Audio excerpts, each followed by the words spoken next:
Good morning বন্ধুরা, কেমন আছো তোমরা সবাই? আশা করছি অনেক ভালো আছো। আর এখন দেখো বাবু চলে গেছে স্কুলে। আর আজকে যেহেতু বৃহস্পতিবার তাই পুজোর অনেকটাই ঝামেলা ছিল, তো স্নান টান সেরে নেমে এসে পুজো করেছি। আর এখন দেখো আমার স্ত্রী এসেছে রান্নাঘরে, এখানে রান্না বসিয়েছি।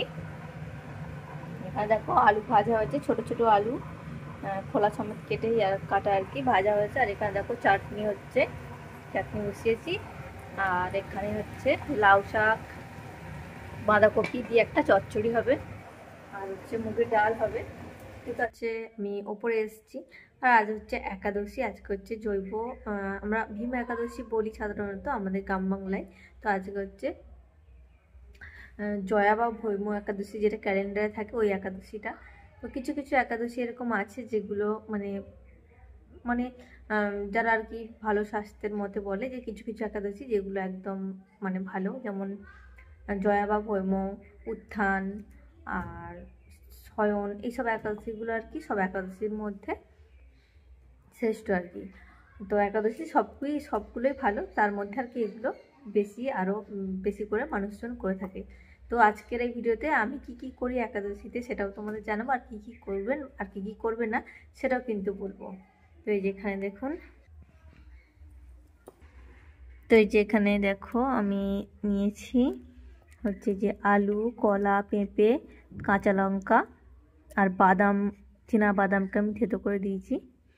তো এর মধ্যে আমি একটা তেজপাতা দিয়েছি, কাঁচা লঙ্কা দিয়েছি, আর এখানে রয়েছে কুল।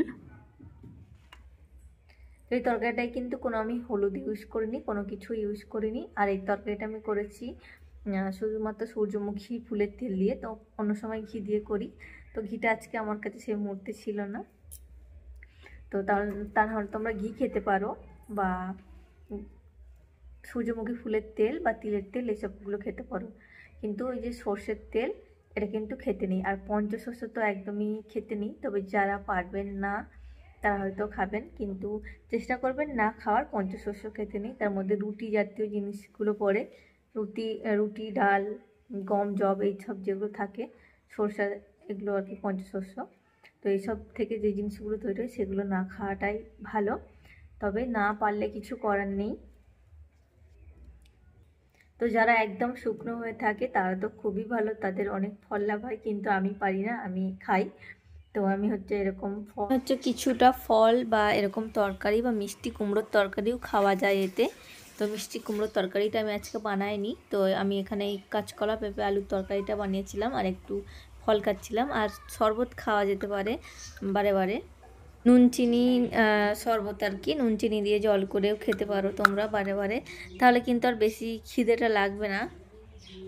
কাঁচকলাকে মানে জিরে গুঁড়ো টুড়ো দিয়ে চপের মতো করে খাওয়া যেতে পারে, বড়া ভেজে এরকম মানে ফুলের তেল দিয়েই। বা রাঙা আলুকেও তোমরা খেতে পারবে। তো এরকম অনেক ধরনেরই জিনিস আছে। সাবু তো খেতেই পারবে তোমরা, সাবুর এখন মানুষ লুচিও বানাচ্ছে। তো আমি একবার ট্রাই করেছিলাম, ভালোই হয়েছিল খেতে। তবে আমার সাবুর লুচির থেকে সাবুটা মানে সাবু পায়েস রান্না করে খাওয়াটা বেশি ভালো লাগে, বেশি পছন্দ।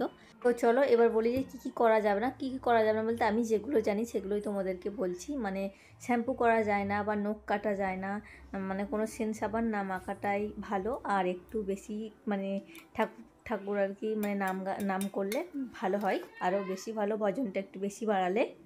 আর কাউকে তো মানে এমনি মানে কোনো ছোট বড় কথা বলা যাবে না, তো এমনিতেই এটা না করাটাই উচিত, বর্জনীয়। তবে এক্ষেত্রে কিন্তু একাদশীর দিন এরকম একদমই করতে নেই।